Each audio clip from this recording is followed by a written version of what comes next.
अनु, आप यहाँ पे आज आए हो, किस लिए आए थे हिसार में?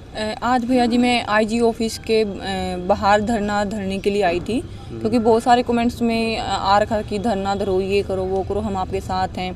तो आज मतलब कुछ लोग आए भी, क्योंकि मैं खुद ही कंफ्यूज थी जो मैंने पहले वीडियो डाली थी इसमें कि मैं इतनी तारीख को और कल, क्योंकि मतलब मैं अच्छे से उसमें बोल नहीं पाई। मैं इतनी मतलब बहुत परेशान हो रखी थी उस टाइम पे जब मैंने बाइट दी थी पीछे वाली कि मैं 3 तारीख को यानी कल, यानी आज तो 2 तारीख थी ना भैया, तो मैंने ये भी बोल दिया कि 3 तारीख यानी कल भी बोल दिया और 3 तारीख भी। तो इस वजह से बहुत कम लोग यहाँ पे पहुँच पाए, इस वजह से मैंने धरना नहीं धरा।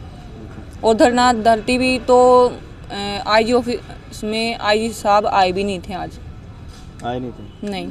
तो आप ऑफिस में गए थे, कोई तो मिला होगा आपको वहाँ पे? क्या हाँ, वहाँ पे मतलब सिक्योरिटी थी आईजी साहब की, उन्होंने बोला कि आईजी साहब है नहीं, लेकिन कुछ लोग कह रहे थे कि आएंगे, लेकिन अब तक भी नहीं आए थे। जानती भैया? कोर्ट में एडीसी मिली थी भैया, एडीसी से। आगे का क्या फैसला रहेगा जी? फैसला आगे का क्या रहेगा? आगे का फैसला यही दीदी, देखो मैंने तो हर तरीके की कोशिश करके देख ली है कि न्याय मिले, लेकिन मेरे मैटर को कोई समझ ही मतलब नहीं रहा अच्छे से, ना ही कोई सोल्यूशन निकला। पुलिस प्रशासन भी नहीं कुछ कर रही है, सिर्फ फ़ोन आते थानों से कि प्रूफ, कोई ये नहीं कहता कि हाँ हम कार्रवाई करेंगे, आप प्रूफ लेके तो आओ, सिर्फ ये कहते हैं आप प्रूफ लेके आओ, देखते हैं। तो मेरा फ़ायदा क्या, इतनी दूर में रहती हूँ, गुरुग्राम में मैं रहती हूँ, कभी हाँसी से फ़ोन आते हैं, कभी हिसार से, और मेरे पास मतलब ऑनलाइन भेजे जाते हैं समन, मतलब जो एक समन बोलते कि समन भेजा, वो व्हाट्सएप पे किए जाते कि आपकी इतनी तारीख है और आप थाने में प्रूफ लेके आ जाओ, लेकिन ये कोई नहीं कहता कि हाँ हम कार्रवाई करेंगे।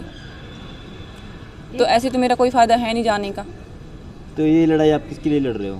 ये भैया मैं खुद के लिए तो देखो लड़ भी रही हूँ, लेकिन मेरे से ज़्यादा भैया आने वाले समय में जो बेटियाँ मतलब हैं और आगे भी जो बेटियाँ पैदा होंगी, तो ऐसा ना हो कि कोई दूसरा आगे से ऐसा पैदा हो या फिर हो रखा हो या फिर कोई ऐसी हरकत करने की कोशिश करे। तो इसलिए मैं ज़्यादातर लड़ रही हूँ। देखो मेरा तो जीवन ख़राब हो चुका है, मेरा पढ़ाई गेम सब रुक ही गया है किसी तरीके से। तो मैं नहीं चाहती कि आने वाले टाइम में जो मतलब बेटियाँ कामयाब होने के लायक है, कि ये सब मैटर को देखते हुए कि लड़कियाँ ये कर रही वो कर रही हैं, कि किसी की पढ़ाई या गेम ना छूट जाए। तो मैं इसलिए लड़ाई लड़ रही हूँ ये समाज की बेटियों के लिए भी, ताकि उनका जीवन खराब ना हो, कोई दूसरा आगे से ऐसा पैदा ना, कोई दूसरा पुलिस वाला ऐसी हरकत ना कर सके।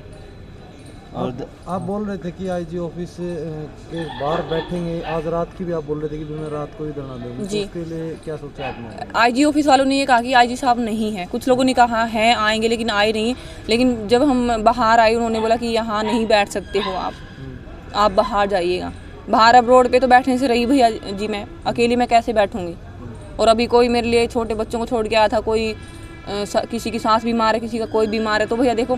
और दूसरी बात जो तारीख में कन्फ्यूजन थी कुछ लोगों को, तो उस वजह से लोग भी बहुत कम पहुंच पाए। तो आगे कोई ऐसी तारीख है जिस पे आप धरना धरोगे? तारीख नहीं बताऊंगी भैया जब की बार में, लेकिन धरना धरूंगी मैं। लेकिन उससे पहले कोई तारीख बताई जाएगी? वो जब एक दिन पहले या कुछ घंटे पहले मैं बता दूंगी, जैसे ही धरना धरूंगी मैं कहीं पे भी तो मैं बता दूंगी। आप अनिल विज से भी मिलने के लिए बोल रहे थे आप? हाँ जी भैया। क्या कहना चाहते हो आप अनिल विज से? अनिल विज सर से तो देखो मैं जाके वहीं पे बोलूँगी, कंप्लेंट दूंगी तब। हाँ, आप मतलब अपना ये इंसाफ चाहते हो? हाँ जी बिल्कुल इंसाफ चाहती। ये इंसाफ अकेला मेरे लिए नहीं है मैडम। हाँ। अगर देखो मेरी वजह से देखो बहुत सी लड़कियों का भी जीवन बचेगा आने वाले टाइम में।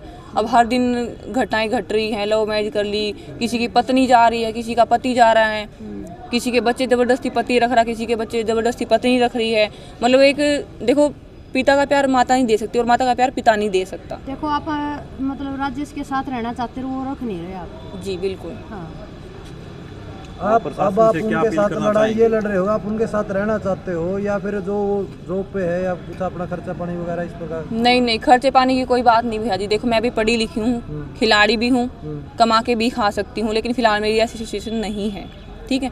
लेकिन मेरी लड़ाई अपने लिए कम, लेकिन जो समाज की जो और बेटियाँ हैं उनके लिए ज़्यादा मैं ये लड़ाई लड़ रही हूँ। मतलब आपकी तरह जीवन खराब नहीं हो किसी? बिल्कुल दीदी। लड़कियों को क्या संदेश देना चाहती हो आप जो लव मैरिज कर रही हैं?